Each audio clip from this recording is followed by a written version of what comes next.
Hey everyone, and welcome back to the Academy Insider Podcast. In today's episode, I'm actually joined by a West Point graduate. All right, don't come for me, but it is the Army-Navy game coming up this Saturday, and I wanted to take the opportunity to highlight some of the similarities and differences between the midshipman experience in Annapolis and the cadet experience up in West Point, New York. It's a super fun episode. We talk about and share some funny stories about our times as midshipmen and cadets respectively, but also then talk about life in the fleet for the Navy, his time as an Army Ranger after graduation, and then we end the episode all about just the power of the Service Academy education at large, right? Whether you go to West Point, whether you go to the Naval Academy, whether you go to Air Force Academy, Coast Guard, Merchant Marine, our experiences are very similar. There may be some things that are different, but the underlying core foundation of who we are as a result of our educations at a service academy is very similar. And as a result, we have those shared experiences, we have those shared bonds that lead us to create an incredible network after graduation and into life for the remainder of our time. And so if you're potentially interested in a service academy education, you need to listen to this episode. If you know someone who may be considering applying to the Naval Academy, to West Point, to Air Force, whatever it is, send them this episode. I think this episode you're going to see is going to highlight some of the incredible aspects of being a service academy educated individual,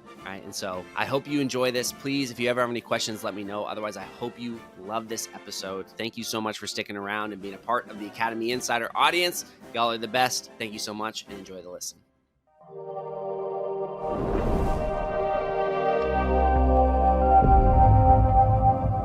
The Academy Insider Podcast is sponsored by the Vermeer Group, a residential real estate company that serves the United States Naval Academy community and other select clientele in both California and Texas. If I can ever answer a real estate related question for you or connect you with a trusted Academy affiliated agent in the market which you're in, please reach out to me directly at grant@thevermeergroup.com. You can also reach out to me on my LinkedIn page, Grant Vermeer, and I'd be happy to respond to you there. Thank you so much. And now let's get back to the episode. All right, hey everyone, and welcome back to the podcast. My guy, thank you so much for being here today. We've had a lot of conversations over the past couple months, honestly, through the LinkedIn world, which I think is pretty funny. So for us to get back together here and actually record a podcast here on Army Navy, we're getting ready to release it. I think it's just super exciting and super fun. So, Kelvin, if you don't mind, just give us a quick background, a little bit of information about who you are, like where you're from, how you ended up at the Military Academy at West Point, what you did in the Army, and kind of, what this next stage in your life is going to look like. Well, Grant, thank you again for, inviting me on to your platform. As you know, extremely humble, and all the things that you do are extremely engaging, and I'm just super thankful to be here. But my name is Captain Kelvin White, born and raised in Harrisburg, Pennsylvania, small town in Enola, just across the river, the Susquehanna River in central Pennsylvania. Two brothers, grew up playing sports all through my life. Probably similar to most people, I didn't know what West Point was until I was a senior in high school and had the opportunity to get recruited by them to play football. Lo and behold, here I am going to the West Point prep school. So the coolest part about it is I was the first class at West Point to go to the prep school. The other classes before me were at Fort Monmouth in New Jersey. So had the opportunity to go there, went to West Point, played on the football team there, a bunch of clubs, a bunch of things. Actually, after I graduated, I branched in the infantry. And I stayed at West Point to be a graduate assistant. I was the tight ends coach and offensive quality control coach. So it was a phenomenal opportunity to just, be a second lieutenant, be around my teammates for another 6 months. And I think it's probably a good place to say it's the first time we beat Navy in 14 years, we being 0-4. And every class before me for the last 10 years has never beat Navy either. But, when I was a coach, we were able to get it done in 2016. And then following that, went to Ranger School, Airborne School, and then I was stationed in Germany. Was able to meet my wife. I have two beautiful children, Tatum and Kelvin. We call them Deuce. And now I'm currently in the 75th Ranger Regiment down here in Fort Moore, Georgia. And I'm actually transitioning out of the military now. You can probably see my face. But I am going to pursue my MBA at the University of Notre Dame, Mendoza College of Business, where my wife will be the Army ROTC instructor, the assistant professor of military science there, and we'll be there next fall. So super, super exciting. Can't wait to dive into this with you, Grant. Yeah, man. It's going to be a blast. 100%. Congratulations, right? Congratulations on a very successful life and career through your time at West Point, right? Like you're saying, if we just take a high level look, zoom out and take a look at these 10 years of your life, 10, 11 years of your life, right? It's like you met your wife, started a family, got a great education, got to play 4 years of college football, and then come on and coach and get back and stay a part of the program, and then do a lot of stuff in the Army, right? Yeah. Like real stuff, and lead soldiers, right? And take care of those individuals who have raised their right hand in support of the Constitution of the United States, man. Like you've lived a very full, adventurous, purpose-filled life for a good 11 years straight, right? And that's pretty darn sweet. Yeah, I mean, since I was 18, so it's like it's all I know. It's almost half my life. So yeah, no, I love it. In today's episode, again, obviously the highlighted theme is that Service Academy education is an incredible once-in-a-lifetime opportunity. But we're going to break down and go a little bit of West Point versus Annapolis. Like, this is kind of the whole thing. We're coming up on America's game. There's all the pomp and circumstance, these different things. But I want to take the time to kind of break down what some of the similarities are, but especially some of the differences between, being a midshipman at the Naval Academy and being a cadet at West Point. And so we're going to start off with, obviously, the most iconic of all things, which is, again, our versions of the military boot camp. And so when you're a freshman at the Naval Academy, you're known as a plebe, and you go through plebe summer. Is that the same terminology that exists at West Point, or kind of what is your, when you go, are you going to plebe summer, or do y'all have another name for it? It's like, isn't it Beast? Like, you got the King of Beasts, is like the commander of it all. Like, how's that break out? Yeah, so it's the same. We have reception day, or we call ours our day. Okay. And that's where you get inculcated from civilian to military. I guess for us, it's students. And that's the thing that everybody sees. You have 90 seconds to say goodbye to your parents. So it's you didn't already just drive up to West Point and spend the night with them and knew that you're going to leave the next day. But we do call it Beast Barracks. And it's about 6 weeks. They start in July, and then they just go until the school year starts. So we have reorg week after that. But really, it's just trying to break you in. So it's a lot of people that are enlisted. They have their basic training. And the thing for West Point is units from across the Army come and train you. So they're not technically drill sergeants. They're not technically, drill instructors, but they are soldiers. So you have E5s, E6s, E7s, captains across the Army, whatever unit's there for that summer training, actually teaching you. And are those those things. Are those specific evolutions? Because you still have a detailed staff, right? You have a cadre of cadets that's kind of doing day to day, but those people you're talking about are kind of coming in for specific evolutions and training events. Or is that how that's working? Yeah. So, I mean, just the day-to-day stuff, right? You have your platoon sergeant who's a cadet, your platoon leader, and then as you already mentioned, the cadre who are actually cadets and peer led. But when you're on the range, when you're doing land nav and all of those things that are Army-ish, that a civilian normally wouldn't do, it's led by an actual soldier. It's an actual officer. So I think that part's pretty cool, and it's definitely overlooked. Yeah. And so just to put this in comparison, right, we have, Kelvin mentioned they have our day, where you say reception day, is that what you called it? Yeah, for us, it's I day, induction day, right? But same idea, right? That is the day. And for us, it's kind of the iconic sound and event when you get your last, we actually get after, so you start I day, you go through processing, you get in your uniform, you get your room, you start the process, everything's going. And then right before we have a massive oath of office ceremony, you get 15 minutes with your family before you go in, but you're in uniform at that time, you're fully plebe ingrained, and you get that last 15 minutes, and then you do the oath of office, and then you march back in, and then they slam the Bancroft Hall main doors behind, and honestly, they do a good job with it, because it sounds like a resounding boom through the campus, and then it's plebe summer's on, right? Plebe summer's on at that point. And you mentioned going to the range. So I think this is where we're going to start talking about some of the comparisons of the two places, right?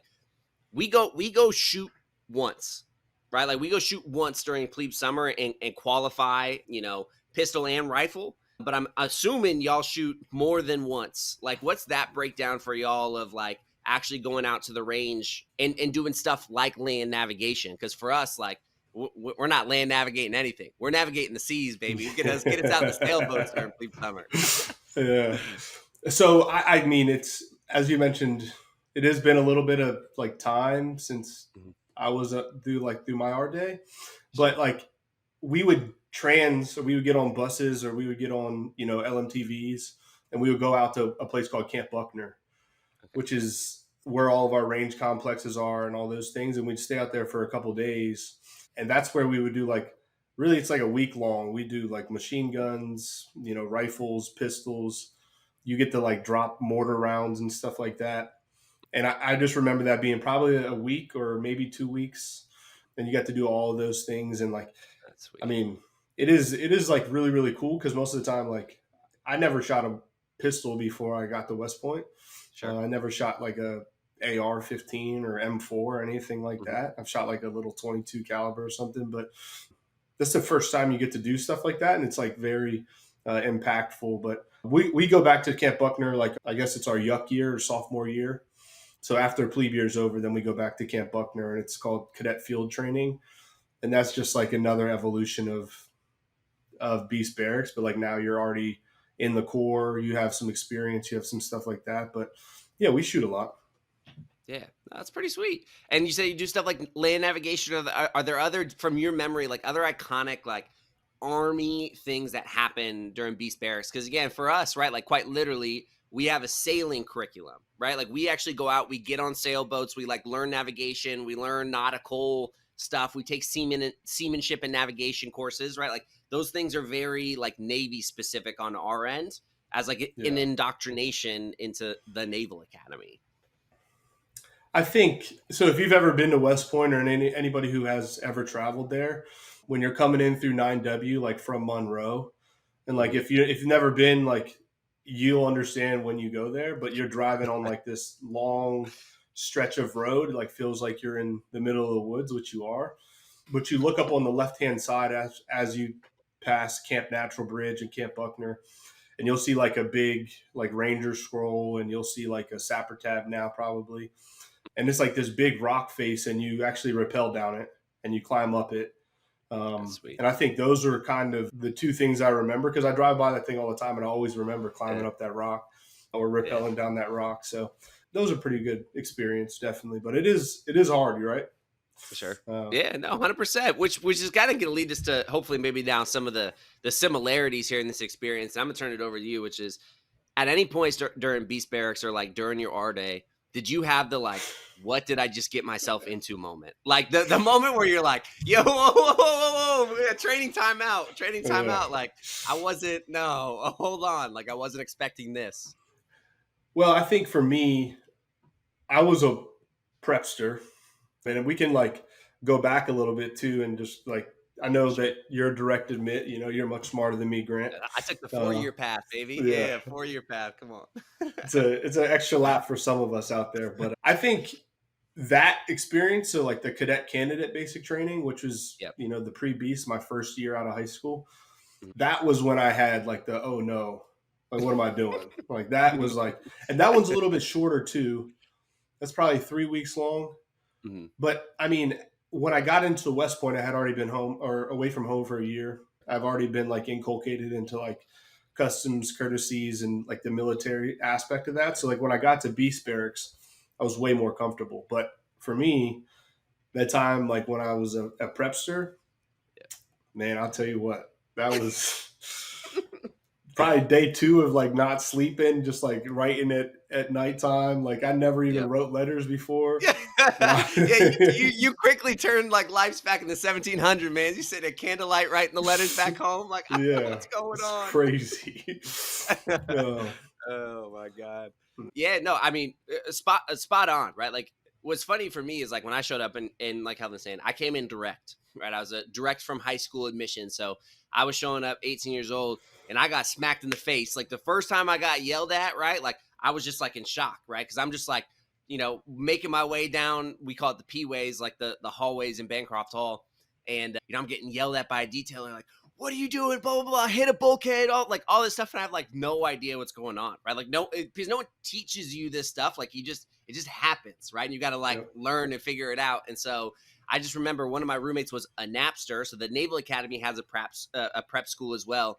And dude, the prep school, like people who were previously midshipman cadets, or like, are you saying whatever y'all call it on the West Point side, Yeah. like the biggest saving graces during barracks beast or plebe summer, right? Like, Yeah. because they have that slight experience, they have that knowledge, and it's not the initial shock, right? Like, they are like some of the guides and leaders through that process for like the plebe class. Because, man, I'll tell you what, like, I went to it was Amari Ross, my God, to this day, love him, and Jared Hackmeister. And I was like, fellas, I was like, I need some help. I was like, I don't know what's going on, but like, I need some help. And yeah, man, it is crazy, but you have that little bit of experience. And I think everybody at one point in time, whether it happens at the prep school, whether it happens, actually at West Point or the Naval Academy, has that moment of like shock, of like, oh my gosh. And as much as you prepare, as much as you understand what's going on and know, like, the moment it actually happens and you have that like the real feeling of being there, like, everyone's going to have a little bit of it, right? Like a slight feeling and a slight welcome to the experience, for sure. And so yeah, that's kind of a rundown. And again, of, I would say, like that first summer period and the emotion associated. Now we're going to transition a little bit into the like actual academic life. What was the experience for you to transition? And obviously you had the prep year as well to kind of prepare for some of the academic stuff. But what was the experience of turning into the academic world at West Point? And what was the experience like as a cadet going to school at West Point? How does the military training adjust or, shift in its intensity versus the academic and sports, like, time commitments you have? Yeah, great. And I think I would be, remiss if I did not say the disclaimer of, everybody's experience may vary. But for me, I was a football player, so I was core squad. And we got pulled out of Beast Barracks, I think, a week early before like the march back. And this was back with Coach Ellerson. So we currently have Coach Monken now, who's been there for 11 years. This was a different head coach. And we had to go through reorg week. We had to go through practices. We had to go through camp. And I think what really was my saving grace, and you've already mentioned it, was like I went to prep school. So like the academic year for me, at least the first semester, was all what I took at prep school. And I don't know if they do that anymore, but I'm talking like down to the same books. So I had all the books from the year before. I did all of the studying. I did all that stuff. And we have STAP, which is like you just take a class in the summer, essentially. We call it STAP. And so I did the chemistry course after prep school. So then I walked into class and like that was my saving grace. Like I think I ended that semester with like a, over 3-point GPA. And like that, as everything, like the years went by, like my GPA just like started to trend down a little bit. But it started high. That was my grace, dude, because like as we got a new coach and we got all these different things happening and you get a little bit more responsibility and all these things happen, like there's really, you don't have the time in the day to like make sure everything else is perfect. So things start slipping. And I think that's probably the one thing that we all the service academies do well is they overload us for sure. And when you're overloaded, you have to be able to prioritize things. And then you start doing opportunity costs and you're like, well, I'm just not going to do that paper and I'm not going to do this. And it just gives you that decision-making like ability, which is like super, super great. I know everybody thinks they're great time managers, but it's really about the prioritization. But for me, that first semester was great, dude, just because of the prep. The prep year. Yeah, but after that, for success. But after that, dude, that head start that I had was evaporated. So yeah, people started catching you real quick. Yeah, for sure. Yeah, when you talk about, I think it's a really good point that you brought up, which is that there is a purposeful overload of like things that you could like any normal person could handle, right? And so what were those things at West Point, if you remember? Like I just did an episode here on Academy Insider for the Naval Academy specific, talking about what we call professional knowledge, which like every week there was, back in my time it was every week. Now the test is every other week for the plebes, but it's like this or like another book, right, where we have to learn professional knowledge about the Navy. It starts with kind of the customs and courtesies and history and tradition of the Naval Academy, makes its way up through, a surface warfare chapter, learning about, ships, and then making its way and learning about submarines, etc. And that's all in addition to, right, your actual academic course load and your sports or whatever the case is.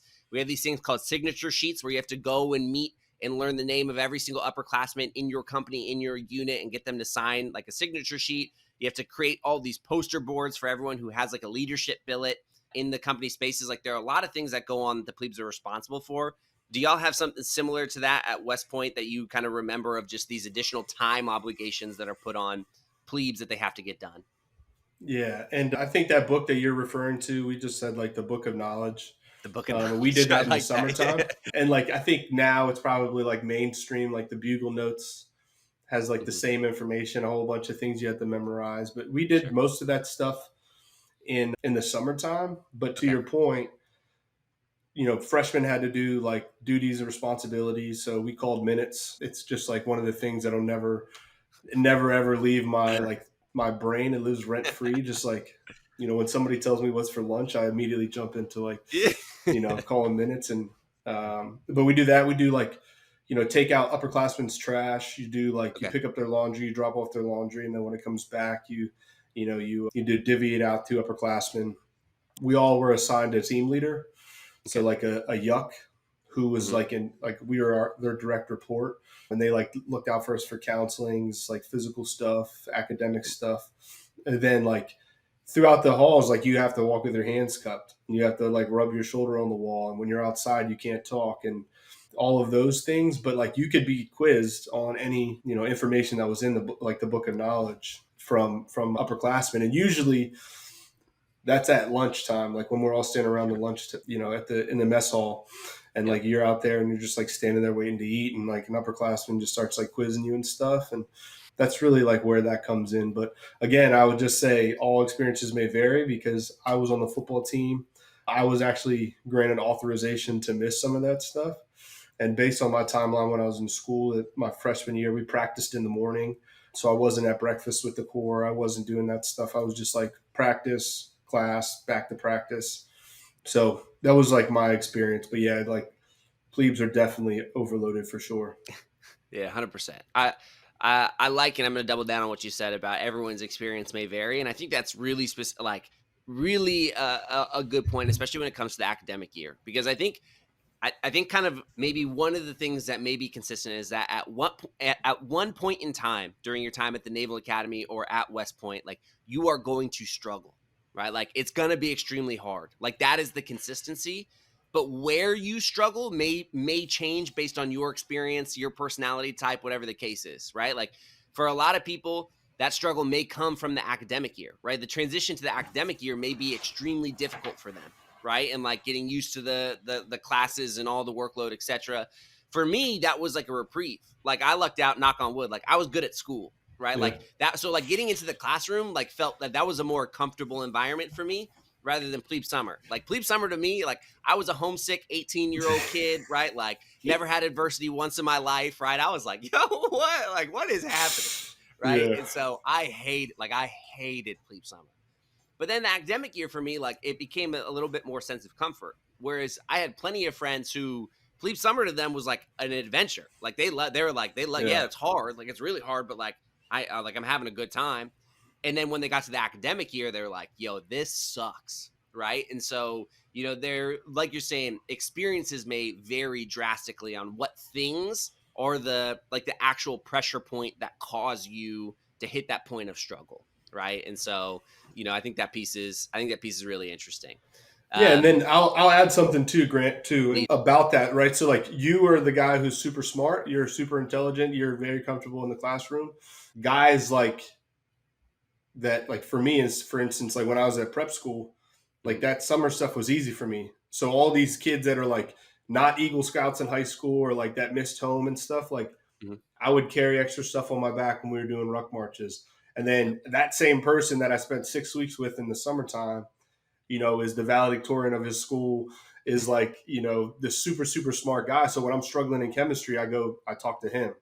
And, yep, and you're like bonded. I don't want to call it trauma bonding, but it's like very, very similar to that because you just like, you're always there for each other, right? We're all here for the same purpose, like trying to be the best versions of ourselves and, support and defend the Constitution of the United States of America. And I think that stuff right there, like the bonds that you build in like plebe summer training or, beast barracks for us, like that thing takes you through the year. So that guy that I was like giving my food to because I wasn't hungry, he's helping me, and I'm work citing him like, hey, assistance given to the author. Assistance given to you. Yeah. Give him a little credit. Put him in the Yeah. footnotes. Put him in the footnotes. Talk about it, dude.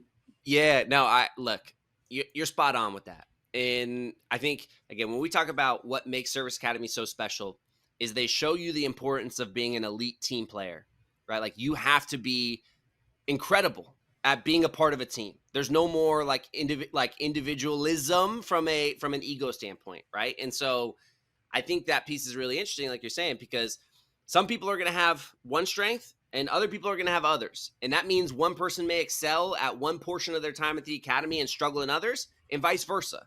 And y'all are going to have to build those relationships and help each other out when you have arrived at the point where you are struggling, right? And so I think that piece is really interesting because, again, you just got to know your role, embrace your role, and then excel in your role. If you know your role, like what you are good at is the school stuff, like you're saying, then be ready to actually help people when they're not as good at what you are. Because you're going to have a point in time where like you are struggling in something significantly. And you're going to need the person that you may have been helping in one realm is going to be the person that is going to help you in the next. Exactly. Right. And so, but that comes, like you're saying, from, we'll redact from the bonding, from the bonding of the experiences like through the summer. Right. And so again, that piece is really interesting and it's important. I'm glad you touched on that. Right. Because again, it's just, people may think it's a classroom experience of like this teaching of leadership, but I think more than anything, it's these experiences and quite literally the humanness of all of us and the human connection and like quite literally the tribalism and reality of like, there are things that I'm good at and there are things I'm not good at. Yep. And I need to rely on the people around me to help me in the stuff that I'm not good at. And I need to have the humility and like put in the extra effort to help the other people with the stuff that I am good at. Right. And so, kind of finding that balance is really important and really cool. So I appreciate you bringing that up. I do want to transition a little bit again, as we talk about some of the cool and unique intricacies of West Point versus Navy, is summer training. Because I think this is one of the coolest pieces of the service academies in general are these summer training blocks. For the Naval Academy, we have 3 blocks, right? So you have, again, 3 basically 1-month periods to do summer training.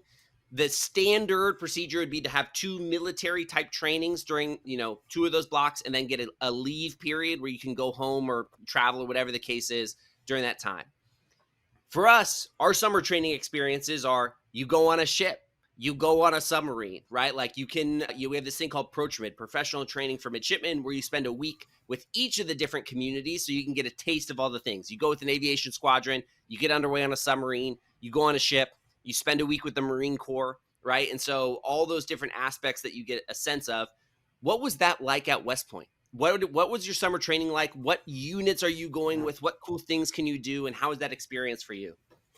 Yeah, I think the same thing that you guys have, we have very similar. So we have blocks of training in the summer, every summer. And then some of them are usually like normalized. So like every freshman, so after the end of your freshman year, you go to cadet field training or CFT. And that's like 2 blocks. So that's like, all summer almost. Sure. And then you have the ability to do like an IAD. And I don't know what that means at the time because I was never fortunate enough to do them. But like you have military ones, you have academic ones, and then you also have the ability for leave. So I think West Point just does such a phenomenal job of finding opportunities for guys or cadets to do things all over the world. I mean, they travel internationally. They can go do like, courses at Oxford, I'm pretty sure. And like, they can do Sandhurst, and I had friends who went to France for the summer to do like an exchange. And that's not like really exchange student for the semester, which they do offer as well. It's just like this IAD, which is like, 3 to 4 weeks long of training and things like that. So, I mean, I can't even name all the ones, but I just know that like, if you think about doing it, if you think about doing an internship, you have that ability at West Point for those blocks in the summer. So after your freshman year, you do cadet field training. After your sophomore year, like going into your junior year, you do what's called CTLT, which is exactly what you mentioned already about going and shadowing people. We go out to Army units, and that's every Army unit. You can go aviation, Rangers, Ps. You can do literally anything that you want, special forces, and you get to like just shadow officers that do the job that you're going to eventually do. And then I want to say the last summer, you have to do like a leadership, which is like, beast barracks, like cadre or something like that. So it's usually between your junior and senior year, you break that up, and then you have to do that. But again, as if we're going to speak from experiences, for me, I didn't get to do any military training. So I didn't get to do the air assault schools, the airborne schools, the cool like HUA schools when I was a cadet, because I was like playing football. So I mentioned STAP already. That's where you like take a class to minimize the load during the semester. So I want to say for every summer I did at least 1 or 2 STAPs, which, again, like if you took 21 credit hours during the semester, your sophomore year, I took 17 or something like that. So just like allowed me a little bit more time to give back to the football program. So I didn't get to do like the cool opportunities. I did do CTLT. I went to the 82nd Airborne Division, 2325 White Falcon. And, I was able to like see them. They had Kiowas back then. And that was really the experience that made me branch infantry, because I was like doing situational training exercise with that platoon leader there. And it was force on force. It was just such a cool opportunity. It was just super, super great. But the opportunities are literally limitless when you think about like, the ability to go down to the National Capital Region and get an internship at the State Department or, Department of Defense, or doing something like that. All that stuff is capable. 100%. It's a really actually interesting thing to touch on right now, which is the experience between a varsity athlete and the experience between someone who does not play a varsity sport at the academies can vary your experience, right? And again, you may hear a lot of opinions about one way or another, what's easier or better or whatever it is. Look, it's just different. It's just a little bit different, right? And so, I had the same experience where I would do one summer training block, and in that second block, we always had summer school and we practiced, right? Because I was a varsity basketball player. I played basketball all 4 years. And so while I had friends who were, like you said, going for a month to Estonia to be a part of like the UN cyber conference, right? And all these different things, like I was in Annapolis taking seamanship and navigation and practicing basketball, right? And so like, again, there are all these different things where there is always a give and take. Much like everything in life, there is always a trade-off. And when you choose to invest your time into one thing, the trade-off may be a lack of opportunity on the other end, right? But at the same time, when it came to the academic year, there was some stuff like military obligations that we were, we didn't have to do march on for the parade. We didn't have to do parades because we were practicing and we were playing, right? And so, there are trade-offs to the experience, but there's beauty in both experiences, and there's leadership development in both experiences. And there is like all these different aspects. Because for me, my main mentors that I had at the academy were usually the officer representatives of the basketball team, relationships that I likely would not have had if it weren't for basketball. Right. And so like, while other people may have found their mentors in some of their summer trainings or other clubs, like I just found mine through basketball. Right. And so, it's cool. It's interesting, right? Like there are a lot of different pathways and a variety of experience that you can have while a midshipman or while a cadet. But at the end of the day, I think what is extremely cool, and I'll be, Calvin, I'll pass it to you here in just a sec to touch on this, is like what makes these places so special is the density of wisdom and leadership experience that is on campus, or for us on the yard, right? Like no matter what you're doing, there is somebody there who is going to look like you, relate to you, someone that you want to emulate, right? Like there's going to be someone that you relate to, that you kind of vibe with, and you're like, that is someone I want to try and be like. That is someone I want to learn from, and that's someone who is going to be my mentor, like a personal mentor, right? And so I think that piece is really cool, and I had the investment of a lot of amazing people in my life that helped with my development as a young man and as a leader, right? And so what was that experience for you at West Point? Kind of how did you navigate building some relationships with some of the staff or some of the officers or even some of the senior enlisted that kind of helped in your progression and development as a young man going through West Point? Man, Grant, that's a phenomenal. And I think life is a contact sport, right? So as we continue to move through life, the more people you know and the more people you connect with, usually the better off you're going to be. And I think just like the first person I ever met at West Point when I went there, his name was Major Adisa King. ex-football player. I think he was on the last team to beat Navy, but he was the guy who did like the admissions for the football team. And he was like crazy charismatic, bald head, loud, obnoxious. And he was an infantryman. Mhm. And without like, being disrespectful, there's in the Army, there's the infantry and then there's the infantry support. So if you're, you know what I'm Yeah. saying? So, but I wanted to be like Adisa King. He ended up leaving. We got a new coach. And then he like continued to do crazy things throughout the Army. Now he is a brigade commander in Hawaii. He's in 325. If any Army listeners out there, Colonel Adisa King, he's the man. And I text him, I talk to him. We're very close. But all of the things that I had like pent up in me, like, do I want to do this? Do I want to make the Army a career? Do I want to, like, am I going to be able to do this? Am I capable? Blah, blah, blah. He was the guy that I would just text, like my big brother. And I was a cadet then. He was a major. Like, I became like a battalion commander and stuff like that. So we had like a couple years removed, but just like that human connection that you mentioned before, like he cares about the people that comes after him, and he wants to make sure like the ranks are like in good standing and good hands. So all the times when I was like, hey, I'm just unsure, what do you think about this, like his authentic feedback was like definitely the thing that kept me like on a straight and narrow.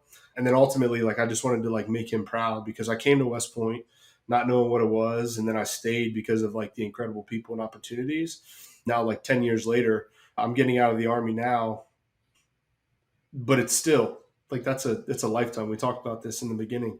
Yeah. And Adisa King was my guy. He was the guy who like had the most impact on me when I was a cadet. But to echo what you said again, the people that you meet, you just never know, right? And I'll just do a quick anecdote here. My boxing instructor's name was Will Kobe, and he's from Central Pennsylvania, graduated from Trinity High School, went to Villanova, and he became my boxing instructor at West Point. Mm-hmm. After his time there, he went to the 75th Ranger Regiment. He's one of one. This guy's like one of the best officers I've ever met. He is now the PMS at Notre Dame. My wife's going to go work for him. Yep. And it's all because I sent him a text. I said, hey, sir, you still at Notre Dame? Yep. Then all of a sudden, like now me and him talk all the time.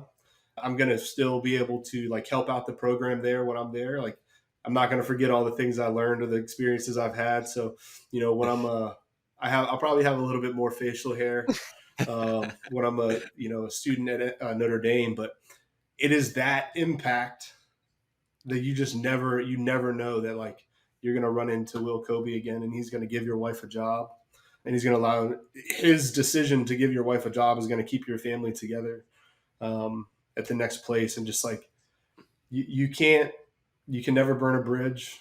You got to always just understand that like connection, and life's a contact sport, and you'll be good. But thanks for letting me throw that in there, Grant.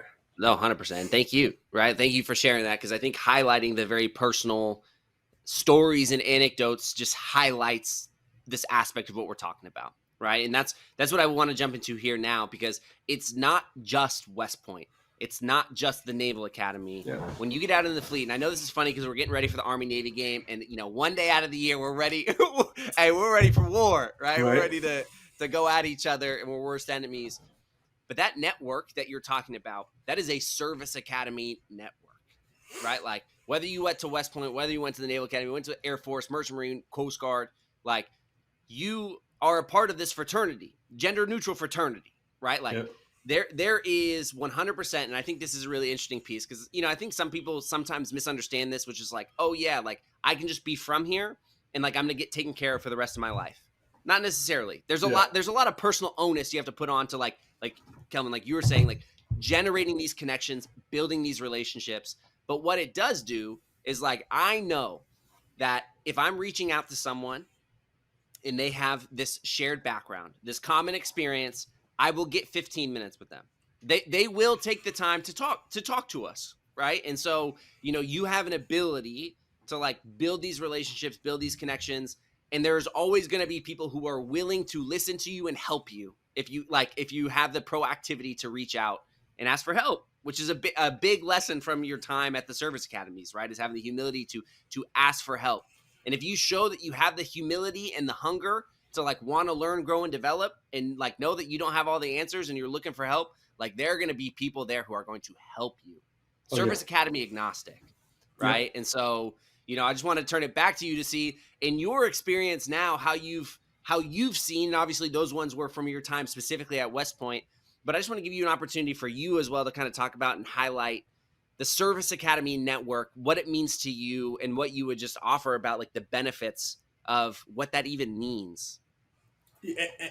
Grant, you hit on it perfectly. People will give you their time. People will give you like that 15 minutes of doing things just because we are very familiar with the rigor, the things that we had to endure and experience, and that shared understanding of like this person is capable of withstanding and solving problems and doing things the right way, right? Because like a cadet will not lie, cheat, steal, or tolerate those who do. And like you can remove cadet with anybody, especially like in the service academies. We all have honor codes. We all have all of those things. And like just the little tiny trinkets of like experiences that we all had. You mentioned like closing the doors at Bancroft.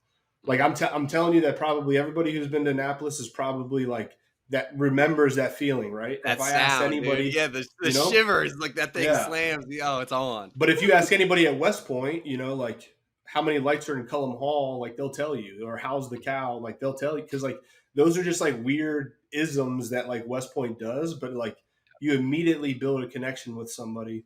And I think for me, especially now that I'm transitioning out of the military and all those things, I think just trying to live up to that, like the honor code, live up to, choosing the harder right over the easier wrong, and all of the things that were instilled in me as a cadet at West Point, and just like making those into like who I am. Because again, we all have identities, we all have different things. I mean, that we do, but like I am from West Point, but like I am not a West Point football player anymore. You know what I'm saying? Like that used to be an identity, but I always have that, the West Point identifier still, right? And just as long as you just do the right thing and you just like continuously like live up to those values, it's just like it's a great opportunity. And like for me, I love going back. I have classmates now that are back at school, and like I'm the type of dude that's like, hey, if I can do anything for you, let me know. And for everybody out there who's listening to this, if somebody says that to you, you have to cash that check. Cash that like, check. You have to cash that check, because I'm telling you what, man, there's been many times where someone's like, let me know if I can do anything. And like, if you say that to me, I'm going to send you the text. Follow up. Yeah, I'll send you a message on Monday. Yeah, you'll get an email. And the thing is, it's not malicious. I'm not like trying to take advantage of anything, but like the fact that people are in positions to help, or people are in positions to advocate for you or sponsor you, that is this is what we're talking about. This is the Service Academy, like as a whole. They've already been there. And I mean, and you can go anywhere. If you want to stay in the military and service, you have, 1-star, 2-star, 3-star generals that are like from West Point, or, admirals who are from Annapolis, who are like, oh yeah, like this guy, like I'll help him out. But then you like transition into the private sector, and like, that's what I'm doing now, right? Like I'm trying to find somebody who's like, oh yeah, like Kelvin is a great guy. And then it just bleeds everywhere, because the fact that you finished those 4 years at Annapolis, at West Point, at the Air Force Academy, like proves that you are capable, proves that you have the basic foundation of just like being a good person and doing like a good job. So, yeah, 100%. Shamelessly, I'm a big Ted Lasso fan. I promise this will make sense in just a minute. But like one of the main lessons in like one of the episodes of the shows they talk about is like, the most selfish thing you can do is not ask for that help, right? And I was like, it was an interesting perspective, because they're like, if you ask for help, you are giving someone the opportunity to be that source of support and help to you, right? And like for me, right, when I go out there, and like you're saying, when I go and I talk to some like midshipmen or younger grads or whoever it is, or even older grads who come and ask for connections or advice, right? Like when I say, let me know what I can do to help, I mean it. Because I want you to give me the opportunity to like genuinely make a positive impact in your life, right? And if you don't ask for it, like I'm never going to have the ability to do it. And you may be thinking like, oh, I don't want to ask. It's a burden. Like it's not a burden. And I think that's the beautiful thing of this community that we're a part of, is that these institutions have instilled in us truly this virtue of service, right? It's not just your military service, your service to nation is the only type of service. No, like we've been ingrained with this sense of service to like do things for the betterment of the men and women around us, right? And it's like, I want to live a life where like I'm doing things to make your life better if I have the possibility to, right? And so, again, it's this really cool aspect, like you're saying. When we come to the network, it's like there is a community of people who have this shared virtue of service, who want to do what they can to get back and make your life better and to help you out however they can. Right. You gotta ask for it. You gotta cash that check. You gotta, like, again, you put in all that work. You made all those deposits at the bank for those 4 years going through plebe year, yuck year. For us, it's youngster year, right? Like all that stuff have built that connection where you have the ability to go and cash that check. And you need to be selfless enough. And I know it feels weird, but you need to be selfless enough to ask for that help and cash that check. Right. And so I think that piece is really, again, it's just really interesting. You mentioned transitioning back this to you as we go through. It's like there were a lot of things that set the foundation for who you are today from your time at West Point. What are some of those main things that you remember back? Are there any main experiences or lessons that you learned that have set the foundation and the cornerstones of who you are today at your core? Yeah, and I think you already hit on it a little bit. I was a varsity football player. I went through a coaching change, and I really think, like, Jeff Monken, everybody like laughs at me because he's like, arguably coach of the year this year, doing a really, really good job. He's like one of the only coaches that has like a tenure of 11 years or more at the same place. And Yeah. I really do think, the conversation that and I'd like laughed when you said this, experiences do vary, right? So like I was a core squad football player, and then there's also like the valedictorian who just came direct, who doesn't have an athletic bone in their body, right? So like we're like completely on opposite ends of the spectrum, but like because of the camaraderie and like living together in the core, like we all receive leadership in different ways. So I think that I learned most of my leadership skills and abilities and grit and perseverance like inside the white lines at Mikey Stadium. Probably like 100% of them. And I'm like comfortable saying that, right? Because like all of the things that you would learn in a classroom or you would learn in like a MS 400 class or MX 400 officership, like we get to do practical exercises of that. How are you going to respond when things are bad? What happens when you get a holding penalty and you just cost your team 10 yards? What happens when like you miss a blocking assignment, and the quarterback gets blindsided? Like all of these things are adversity that I've got to experience before I got out into the force. And like it is weird because like we got to play on TV, we got to do all these things, and like everybody thought we like were better than we were. I won 11 games in 4 years.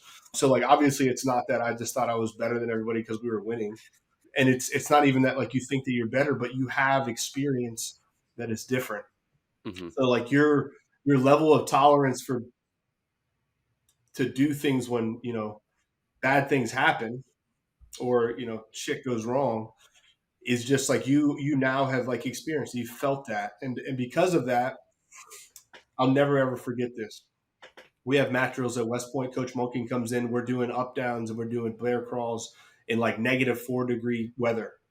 Like dudes get frostbite, all this stuff. Things have changed now. But my point is, that was the hardest thing I've ever done in my life. So no matter what I do, I'm 31 years old. I've been to Ranger School. I've deployed. I've done none of that stuff compares. Like you can ask anybody from my generation, like, oh yeah, mat drill is the hardest thing I've ever done. But again, like honestly, I have that experience on the football field, but like to loop this whole thing back together, those people that don't have like the athletic bones in their body who are like crazy smart, I can tell them how to set up a L-shaped ambush on the back of my hand. They can teach me quantum physics and stuff. You get me? So like, it's just that bonding and it's that ability to like be there for one another and really help your teammates. And I think that is just like the greatest gift.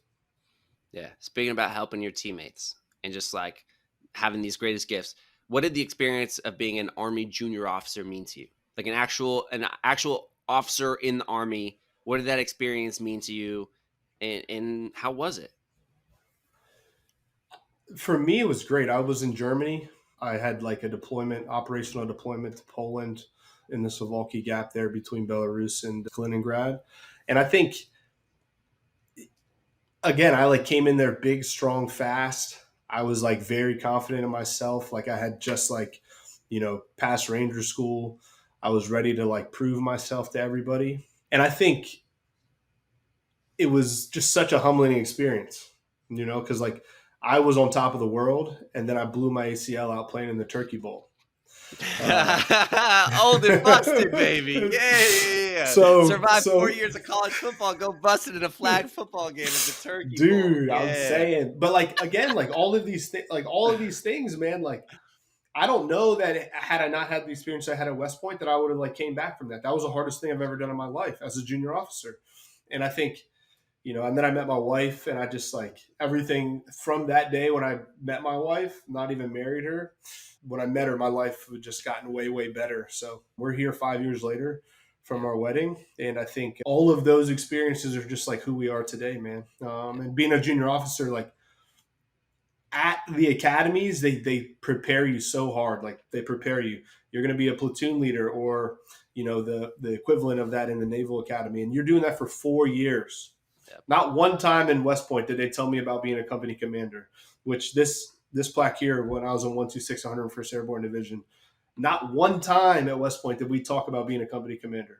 It was all about being a platoon leader. 4 years for 18 months of my life. And I just like was super prepared for the things that I was going to experience just because of the, dedication and experiences that they gave me at West Point. So super, super great, humbling experience for sure. Yeah, without a doubt. I think that's in my opinion, this is the coolest thing about why Service Academy. Also why ROTC, also why like OCS, whatever, like why being a military junior officer. But I think this specifically is one of the coolest things about the Service Academies in general. Is that like if you're growing up and you have there's like an innate sense of inside you, where like you enjoy being a part of a team and you enjoy helping people, right? Like you have this sense of like service inside you. There's no better opportunity than going to a service academy and becoming a military junior officer.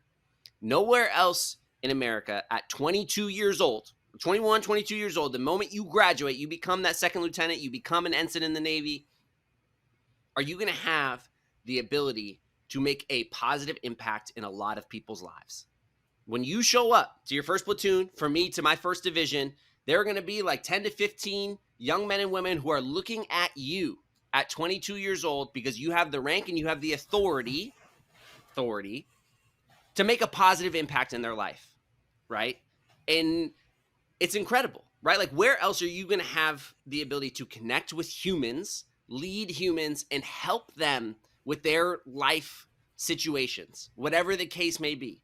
Like there are not a lot of places where you're going to have the authority to make a real impact. Like you may be able to be nice to them, but when you show up and you're a platoon leader or platoon commander or you're a division officer, you may have the ability to advocate on their behalf, to bring and like be the champion of their admin package to get them to a school that's going to help advance their career or whatever the case is, right? Like you have the ability to make a positive impact in the lives of incredible young men and women who have enlisted in our armed services, right? And like, that's so cool, right? Like the privilege to serve in the Navy Marine Corps team, the Army team, whatever it is, be a man or a woman for others and like help people who genuinely have a desire to be a part of something bigger than themselves. Like that's your role.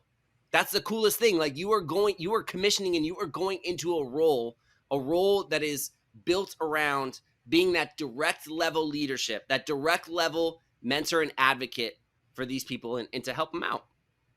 Right. And like, that's across the board. That doesn't matter if you're West Point. That doesn't matter if you're Navy. That doesn't matter if you're the Air Force Academy, the Coast Guard. But that's going to be your role in the armed services. And that's freaking sweet, dude. Right? Like that's really cool. That's really cool. And so, as we talk about these things, whether it's Beast Barracks, whether it's Plebe Summer, whether it's some of these different things, summer trainings out in the field, shooting rifles or whatever, or you're on a ship out in Yokosuka, Japan, right? Like it all comes down to these shared common experiences, these shared values, these just like everything that comes with being a part of a service academy, right? And I think that's what makes this game that's coming up next week all the pomp and circumstance, all this like jets flying over, all the TV coverage, everything, blah, blah, blah. It's crazy. It's cool. It's fun. But like what it comes down to, what makes it so special is like every person in that stadium who's getting ready to commission is going to be put in a place of trust and authority to like make a positive impact in people's lives. Like what more do you want? Like that's, it's so cool. Right. And so, Kelvin, if you want, we're going to start to wrap it up here. We're approaching the hour mark. So just start to wrap it up. But if there's anything else that you want to leave with the audience about your experience, about why a service academy, just general thoughts of everything relating to this game and, your experience in the Army, man, now's the time. Let it wrap. Yeah. Grant, thanks again, man. I think you're spot on with the positive impact. One thing, if I could just like go back and talk to myself when I was 18 years old, sitting on that couch in high school, I didn't know how important it was to be a West Point graduate. Mm-hmm. Grateful enough for me. Like I was super grateful to have people around me that were like, hey, you don't understand what the impact of going to West Point is going to do for you. And I can say after almost 14 years difference of like that conversation that I had, it is the most profound decision I've ever made in my life. And it just like sticking it out and, going back to all those, wow, like I don't want to be here anymore moments or like, what did I get myself into? I'm telling you that I got myself into the best trouble I could ever get into. And that is like sticking it out, growing, the experiences that I've been able to like have, the people I've met, the life is a contact sport, and like you just have to see it through. And for anybody else who's out there that's like, considering a service academy, I can tell you that, there'll be some like internal bickering and there'll be, some smack talk going back and forth. But I promise you, if you choose any of those service academies, it'll be the best decision that you ever made in your life. And if you have the opportunity to play sports there or just be a part of like sports teams, I'm telling you that it'll change your life forever. And it's such a great experience. And not to get away a little bit more, as we're sitting here talking about service academies and you have all this NIL nonsense going on with the NCAA, mm-hmm. like just know that service academies still build men and women. We're not here to get bought out and do all those things. Like those guys who raise their hand, those women who raise their hands to go to one of these service academies, they're here for all of us, and they're here to get better, and they're here to serve, and they're here to protect and defend the Constitution of the United States of America. So, yeah, Grant, a blast, dude. I could talk about this forever. I just want to say thank you again for having me on your platform. Academy Insiders, phenomenal. You know how I feel about you. I'm super grateful for being here, and I can't wait to see all the things that you have in store for AI and Go Army Beat Navy. Yeah, I love it. I appreciate it, man. Yeah, absolutely. You said something that I'm about to extend for just 2 seconds because I think it's important. So I'm sorry for the sign off. I'll let you throw that in there one more time before we end. But like you're saying about it quite literally being the best decision you ever made in your life, right? And like from a life trajectory standpoint as an 18-year-old, right? Like of all these aspects, the service academy education is so powerful. I think like 3 main reasons that we've kind of summed up in this episode, which is 1, the power of the midshipman experience or the power of the cadet experience and like learning adversity, learning struggle, learning how to be a part of a team, like going through all these different aspects, right? You have the power of being a junior officer, right? When we talk about having these responsibilities, actually commanding something, commanding a unit, holding standards, like being in charge of the performance, morale, welfare of all these people and having an ability to really make a positive impact in people's lives. Right? Like there's nothing that'll give you more purpose than knowing you are responsible for the welfare and like general morale of these young men and women who are part of your unit. Right. And then the power of the service academy network, dude, right? Like you were saying, the power of this network, again, when you make a choice to go to West Point, to go to the Naval Academy, to go to Air Force, you are not making a 4-year decision.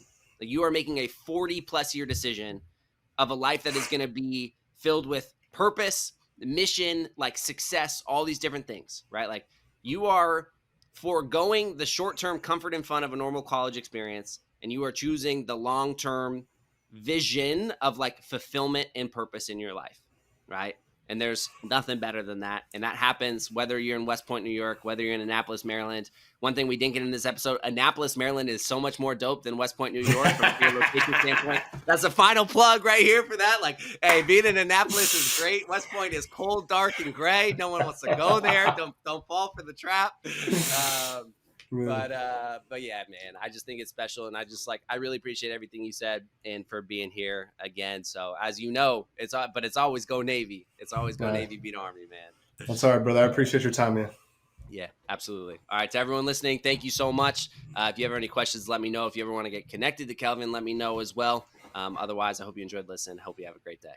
Thank you so much for listening to this episode of the Academy Insider Podcast. I really hope you liked it, enjoyed it, and learned something during this time. If you did, please feel free to like and subscribe or leave a comment about the episode. We really appreciate to hear your feedback about everything and continue to make Academy Insider an amazing service that guides, serves, and supports midshipmen, future midshipmen, and their families. Thank you.